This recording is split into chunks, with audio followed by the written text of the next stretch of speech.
Good morning student. छात्रों, अभी तक हमने जो आदर्शवाद की तत्व मीमांसा, ज्ञान मीमांसा और मूलवाचार मीमांसा का अध्ययन किया था, तो उसके आधार पर हमको आदर्शवाद के मूल सिद्धांत आज का हमारा शिक्षण बिंदु है आदर्शवाद के मूल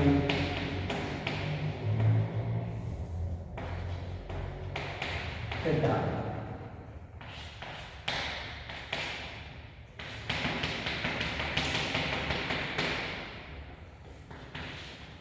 आदर्शवाद के जो मूल सिद्धांत हैं, ये आपको मालूम होना चाहिए। हालांकि जो हमने परिभाषा कराई थी तो उसके कई मूल सिद्धांत आपको समझ में आ ही गए होंगे, पर कैसे आपको लिखना है, क्या तैयारी कैसे करना है, उन चीज़ों को लेकर एक सामान्य बातचीत करेंगे। तो आदर्शवाद के मूल सिद्धांत, तो हम सबसे पहले कह सकते हैं कि आदर्शवाद का सबसे पहला मूल सिद्धांत यह है कि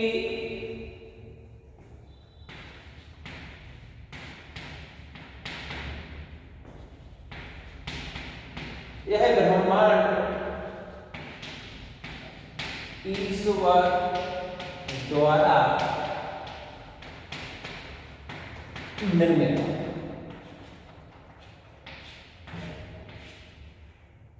ठीक है, तो आदर्शवाद का मूल सिद्धांत, पहला सिद्धांत क्या कि यह ब्रह्मांड ईश्वर द्वारा निर्मित है। अब इसके अंदर 4-5 लाइनें जो वर्णन है वो आप कर लेंगे। ठीक है, क्यों? इसमें आप लिख सकते हैं कि आदर्शवादियों का ये मानना है कि इस ब्रह्मांड का जो सत्ता है, जो चलाने वाला है, जो बनाने वाला है, जो सत्ता करने वाला है, इस पूरे ब्रह्मांड का कौन है? वो ईश्वर है। ईश्वर विचारों की शक्ति से इस ब्रह्मांड का निर्माण करता है। ठीक है, और प्लेटो इस बात को मानता है, और तो हीगल ने भी कहा है कि ब्रह्मांड में दो तत्व हैं, एक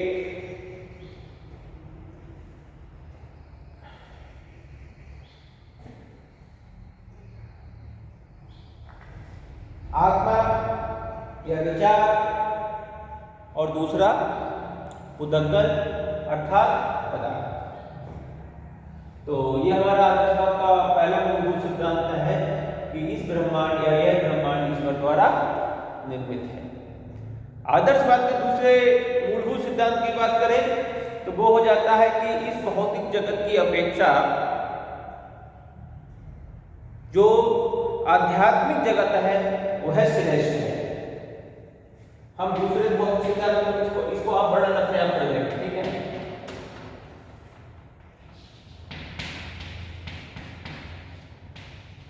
भौतिक जगत की अपेक्षा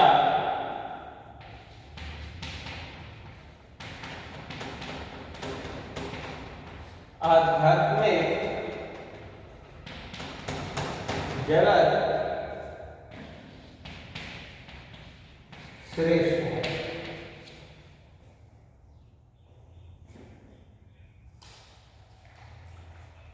ठीक है, तो ये हमारा आदर्शवाद का दूसरा मूलभूत सिद्धांत है कि यह भौतिक जगत कौन? जिसको हम देख रहे हैं, जो भौतिक है, कहीं ना कहीं प्रत्यक्ष कह सकते हैं उसको। तो ये जो भौतिक जगत है इसको आदर्शवाद कहता है यह क्षणभंगुर है, नष्ट हो जाने वाला है, परिवर्तनशील है। तो इसकी सत्ता को वो द्वितीयक मानता है, गौण मानता है, सेकेंडरी मानता है। वह कहता है इससे ज्यादा कौन सा श्रेष्ठ है? जो आध्यात्मिक जगत है, जो वैचारिक जगत है। क्यों? क्योंकि विचार अजर अमर अनादि अनंत है। ठीक है, उनकी सत्ता अनादि है, उनकी सत्ता सर्वभौमिक सर्वकालिक है।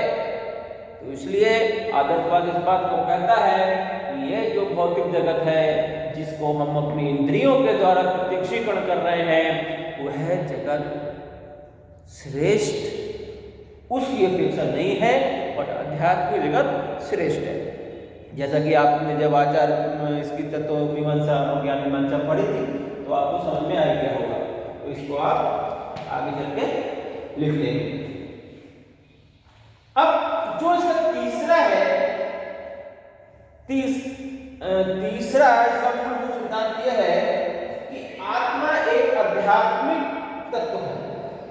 जब आपने प्रयोजनवाद पढ़ा होगा, शायद प्रकृतिवाद पढ़ा था, तो आत्मा को हम क्या मानते थे? एक चेतनशील पदार्थ मानते थे। पर आदर्शवाद आत्मा को क्या मानता है कि आत्मा एक आध्यात्मिक तत्व है। कंपेयर आप करना सीखेंगे तो आत्मा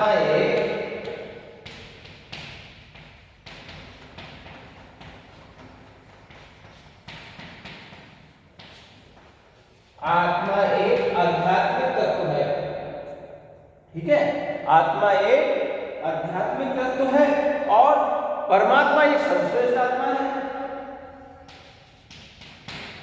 और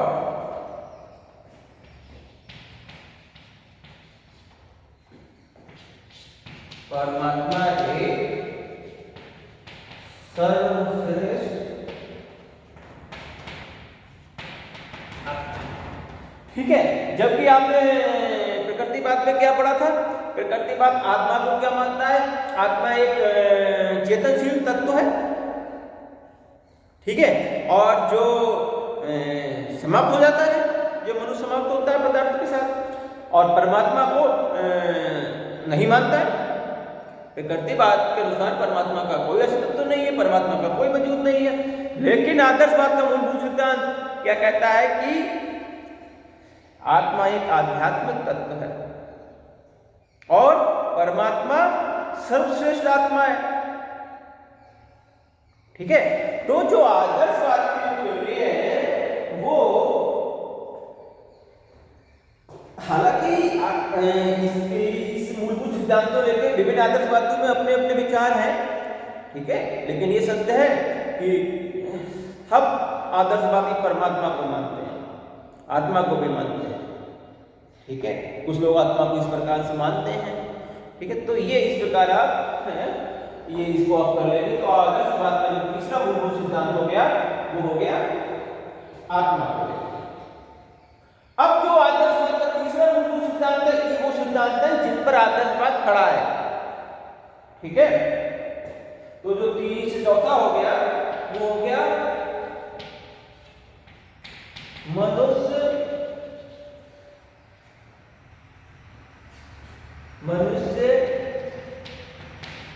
संसार की सर्वश्रेष्ठ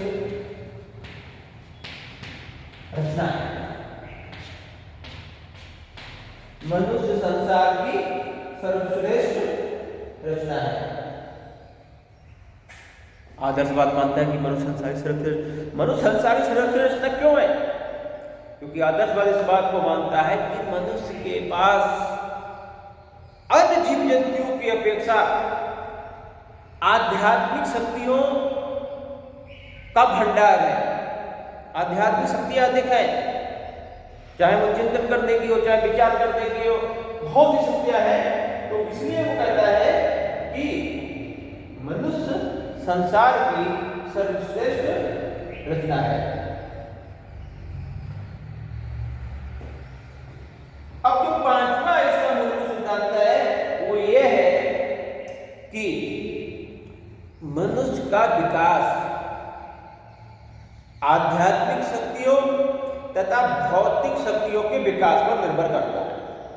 ठीक है, मनुष्य का जो विकास है उसकी भौतिक एवं आध्यात्मिक शक्तियों के विकास पर निर्भर करता है। भौतिक शक्तियां यानी उसका अपना शरीर, क्योंकि स्वस्थ शरीर नहीं होगा तो मन, पहचान, ये सब कहने पर आते हैं। तो भौतिक शक्तियां उसका आर्थिक पक्ष, उसका सामाजिक पक्ष, उसका शारीरिक पक्ष। ठीक है, और अगर जब आप आध्यात्मिक शक्तियों की बात करेंगे तो उसका चिंतन करने का तरीका, उसका मानसिक पक्ष, उसका भौतिक पक्ष, उसका आध्यात्मिक पक्ष, उसका नैतिक पक्ष, ठीक है, दया करुणा, तो बहुत ही, तो इन सब चीजों को हम कह सकते हैं। तो इसका जो चौथा पांचवा आदर्शवाद का सिद्धांत है वो यही कहता है कि मनुष्य का विकास उसकी भौतिक शक्तियों और आध्यात्मिक शक्तियों के विकास पर निर्भर करता है।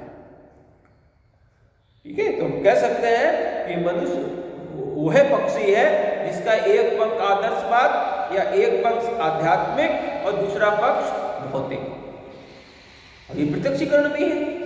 ठीक है, आपके पास आप आर्थिक सशक्तिकरण कितना भी हो जाए, शारीरिक कितना, जब तक आप आध्यात्मिक रूप में मन से, नैतिकता से, तो जो स्वाभाविकता है वो नहीं आएगी, तब तक कहीं ना कहीं पर सुख जिसे कहते हैं वह प्राप्त नहीं होती। तो सुख और आनंद दोनों चीजें हैं।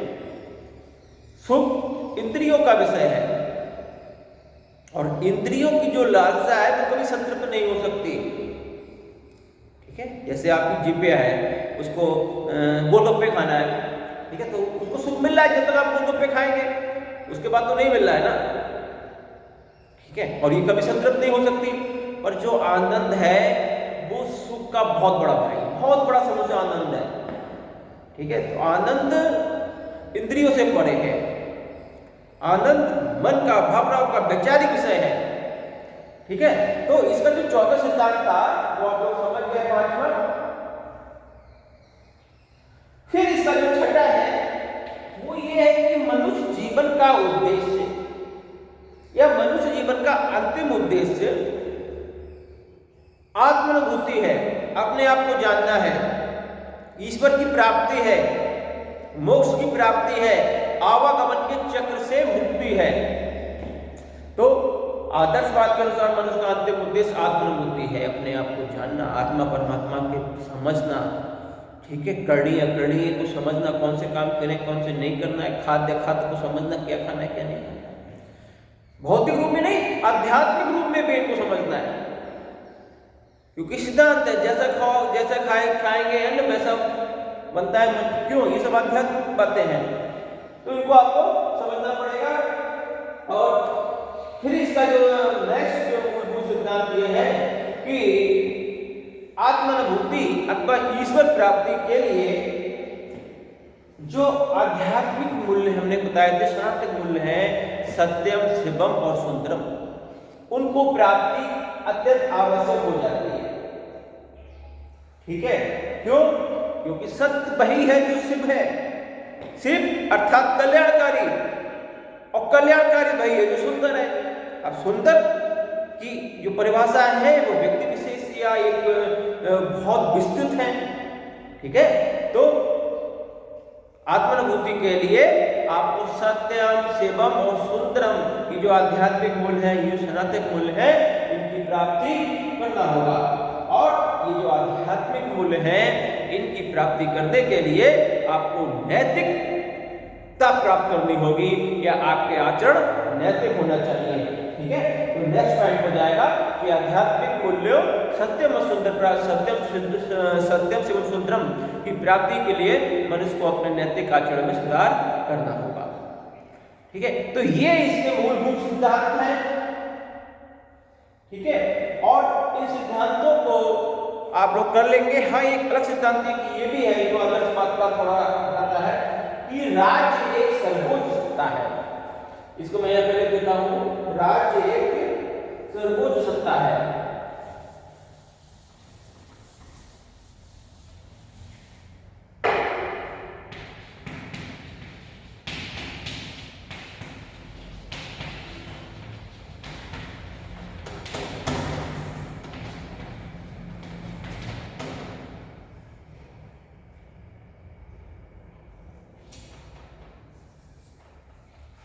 राज्य एक सर्वोच्च सत्ता है। इसको आप आदर्शवाद के संदर्भ में इसलिए समझ सकते हैं कि राज्य को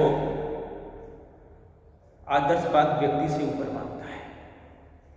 प्रकृतिवाद में जाएंगे तो ये चीज नहीं है। राज्य एक सर्वोच्च सत्ता है। क्यों? क्योंकि राजा को वो एक आध्यात्मिक शक्ति से परिपूर्ण मानता है। राजा को कहीं ना कहीं पिता तुल्य, क्योंकि वो सबका पालनहार है, प्रजा का पालनहार है। तो राज्य को लेकर आदर्शवाद का मूल सिद्धांत है कि राज्य है जो है वो ऊंचा है व्यक्ति से, क्योंकि राज्य एक विचार है। ठीक है, राज्य एक विचार है और वो इन चीजों को लेकर चलता है कि कहीं ना कहीं प्रजा का कल्याण हो, तो इसलिए वो सत्य और अच्छी बातों को लेकर, इसलिए इसको राज्य को एक स्वतंत्र सत्ता के रूप में माना गया। ठीक है, धन्यवाद। आज इतना ही, फिर नेक्स्ट